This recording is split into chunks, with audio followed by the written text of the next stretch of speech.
Hi, I'm Mike from 1A Auto. We've been selling auto parts for over 30 years.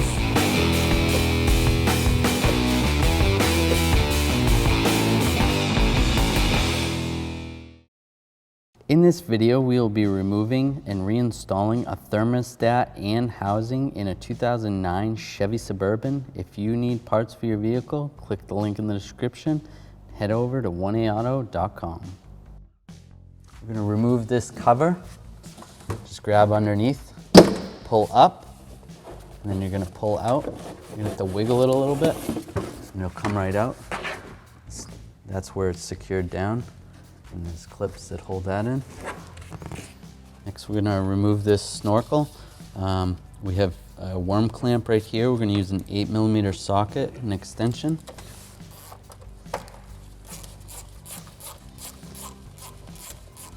Loosen that up. And then over here, it's a worm clamp right here. Do the same.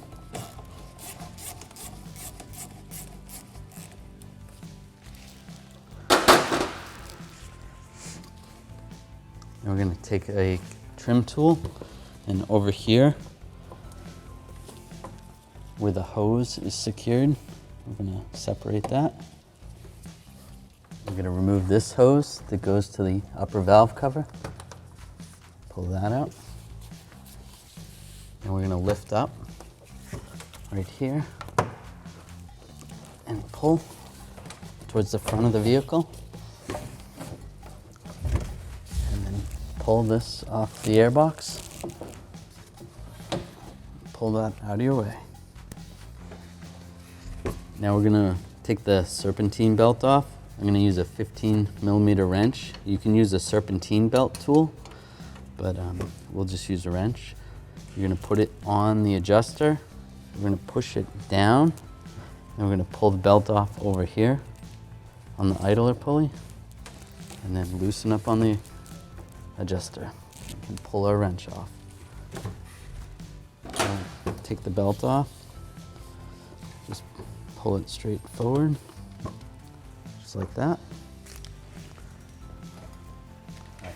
Next, we're going to take off this radiator hose on the thermostat side. We're going to push this clamp together. We're going to use some channel locking pliers. Just grab it. They do make special pliers for this, but you can use channel locks. We're going to twist the hose back and forth. And you want to make sure you have a drain bucket underneath because coolant's going to come out.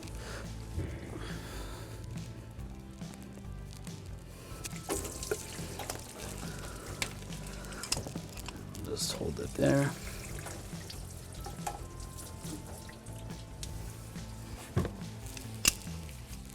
Next, we're going to take these bolts out. They're 10mm bolts. I'm going to use a 10mm socket, extension, and a ratchet. There's 2 of these bolts.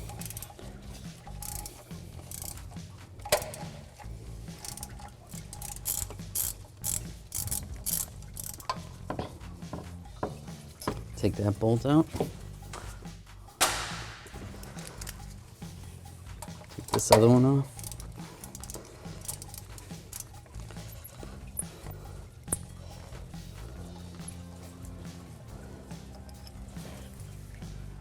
That bolt out. Then we can grab the thermostat and pull it out. More coolant's gonna run out because it's attached to the housing. To pull the thermostat out of the housing, you can just pull it out, just like that. There's the old thermostat. There's a gasket on it. Sometimes the thermostats come with the housing, sometimes they're separate.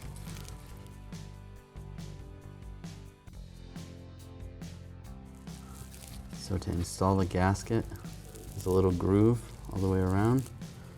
You're going to set this little notch up near that breather. Stick that on.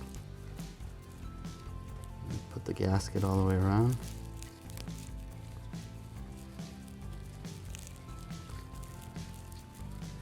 Just like that. I'm going to take the housing And the thermostat's gonna go into the housing like this. And there's a little notch on the housing that lines up with the gasket notch.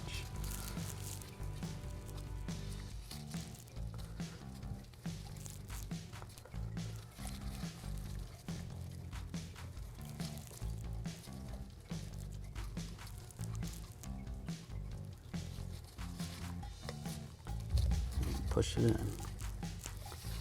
Okay, so this little breather is gonna go to the top.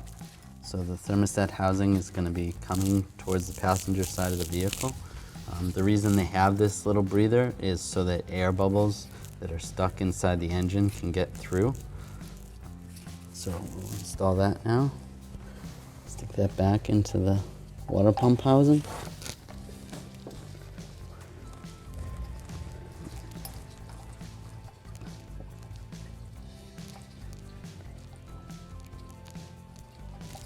Start that 10mm bolt and then start the other 10mm bolt. Tighten these down.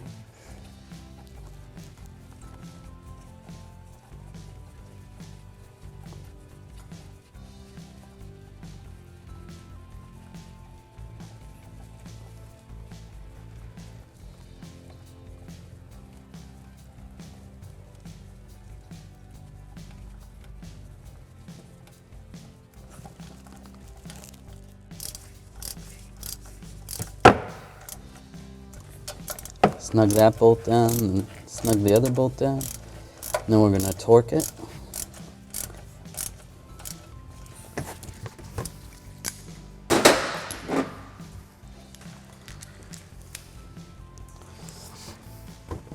We're going to torque these bolts to 11 foot-pounds.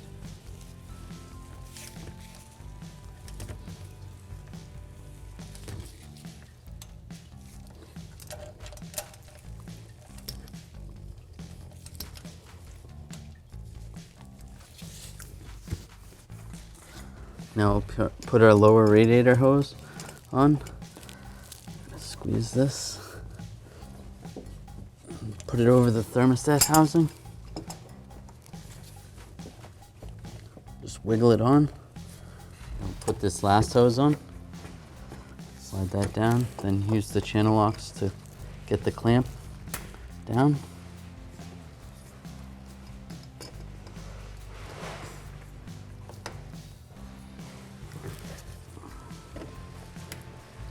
We're gonna start and put the belt on down at the crank pulley first. Then we're gonna come over the water pump pulley. Then it's gonna go down to the power steering pump pulley. We're gonna go up on the alternator. And before we put it on our idler, we're gonna put it over here on our tensioner. Then we're gonna hold it down here as we grab our our tensioner with our 15mm wrench. We're gonna pry up on the tensioner and slip the belt under the idler pulley. Next we'll install the intake snorkel. Slide it down. We're going to slide it over the throttle body right here. And watch this rubber grommet over here. We're going to pull up on it. We slide it back. So that's in, and that's in right here. Next we're going to come over here. Pull this onto the air box like that. Over here, a little retainer for the hose.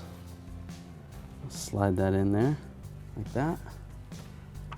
And then on the back side, this hose that connects to the upper valve cover. Pop that in. Now I'll take my 8mm socket extension and a ratchet, tighten up this worm clamp right here. Not too tight, just a little bit snug.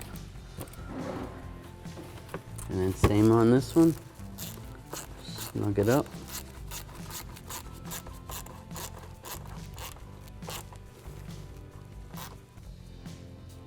good.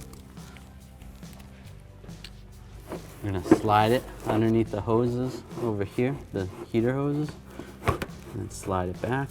And then once it's back all the way, there's little rubber grommets in here that line up with that ball and socket. And push down.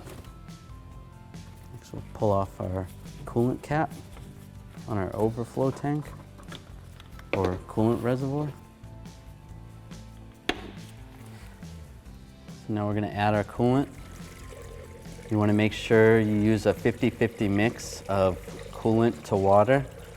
Check the bottle of the coolant to make sure it's not pre-mixed.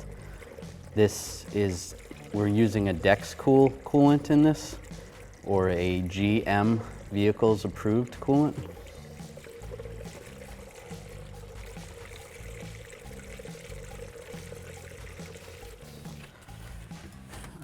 As you can see, that's where the fill line is. When we start the vehicle, that is going to suck more coolant into the vehicle. We're going to start it with the cap off, and as the vehicle runs, the coolant's going to go down, and we're going to have to top off accordingly. Now we're going to start it.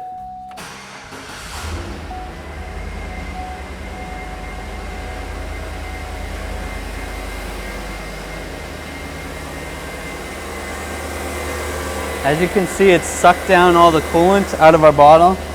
So we're going to add more coolant.